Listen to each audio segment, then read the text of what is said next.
Welcome to let's cook and it channel. இன்றைக்கி நம்மளோட சேனலில் பீக்கங்காய் கிரேவி எப்படி பண்ணுறதுன்னு பார்க்க போகிறோம். சாதத்துக்கு சப்பாத்திக்கெல்லாம் வச்சு சாப்பிட்ற மாதிரி. வாங்க, அதுக்கு நான் ஒரு பெரிய பீக்கங்காய் எடுத்திருக்கேன். 1/2 கிலோவுக்கு மேலே இருக்கும். ஃபஸ்ட்டு தோல் சீவி கட் பண்ணி க்ளீன் பண்ணி எடுத்துக்கலாம். ஃபஸ்ட்டு அதான் நம்ம இந்த மாதிரி கட் பண்ணியாச்சு. வாங்க எப்படி கிரேவி பண்ணலான்னு பார்த்துடலாம். ஃபஸ்ட்டு அதுக்கு ஒரு மசாலா ரெடி பண்ணிக்கலாம். ஒரு 1/4 ஸ்பூன் சீரகம், 1/4 ஸ்பூன் சோம்பு, 1/4 ஸ்பூன் மிளகு, தக்காளி ஒரு 2 தக்காளியை கட் பண்ணி வச்சுருக்கேன், அதை சேர்த்துக்கலாம். ஒரு கைப்பிடி தேங்காய். இப்போ இதை நல்லா மையாக அரைச்சி எடுத்துக்கலாம். அரைச்சாச்சு. வாங்க இப்போ எப்படி பண்ணுறதுன்னு பார்க்கலாம். ஒரு கடாயில் ஒரு 2 ஸ்பூன் நல்லெண்ணெய் விட்டுக்கலாம். சூடானதும் தாளிப்புக்கு கடுகு உளுந்தம் பருப்பு,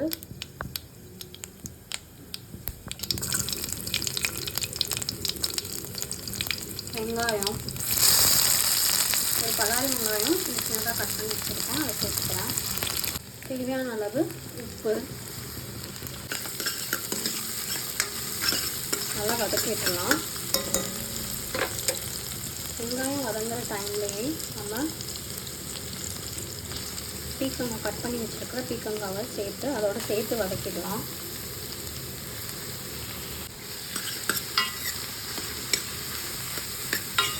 பீக்கங்காய் ரொம்பவே உடம்புக்கு நல்லது. இதில் எப்போவுமே யூஸ்வலாக பண்ணுற மாதிரி பருப்பு சேர்த்து பண்ணாமல் இந்த மாதிரி ஒரு தடவை குழம்பு மாதிரி பண்ணி கொடுத்தீங்கன்னா நல்லாயிருக்கும்.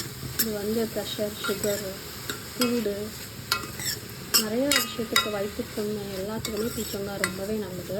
ஸோ வாரத்தில் ஒரு தடவை பீக்கங்காவை பொரியலாவோ இல்லை இந்த மாதிரி குழம்பாவோ இல்லை பருப்பாவோ செஞ்சு நம்ம சேர்த்துக்கிறது நல்லது உடம்புக்கு.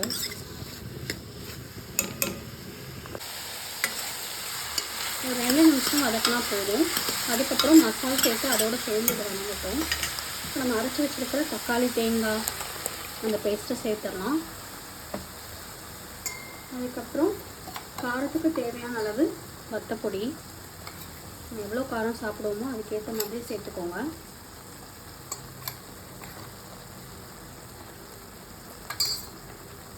ஒரு ஸ்பூனுக்கும் கம்மியாக மல்லித்தூள். இப்போ தேவையான அளவு தண்ணி சேர்த்து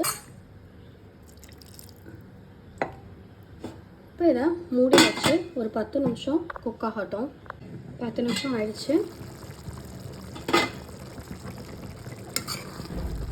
நம்மளோட ரொம்பவே சூப்பரான பீக்கங்காய் கிரேவி ரெடி ஆகிடுச்சு. கண்டிப்பாக இது ரொம்பவே டிஃப்ரெண்ட்டாக இருக்கும். ரைஸ்க்கு, சப்பாத்திக்கு எல்லாத்துக்குமே நம்ம இதை வச்சு சாப்பிட்லாம். கண்டிப்பாக உங்களுக்கும் பிடிக்கும். நீங்களும் இதை ட்ரை பண்ணி பாருங்கள். வீடியோ உங்களுக்கு பிடிச்சிருந்தால் லெட்ஸ் குக் அண்ட் இட் சேனலை லைக் பண்ணுங்கள், ஷேர் பண்ணுங்கள், கமெண்ட் பண்ணுங்கள்.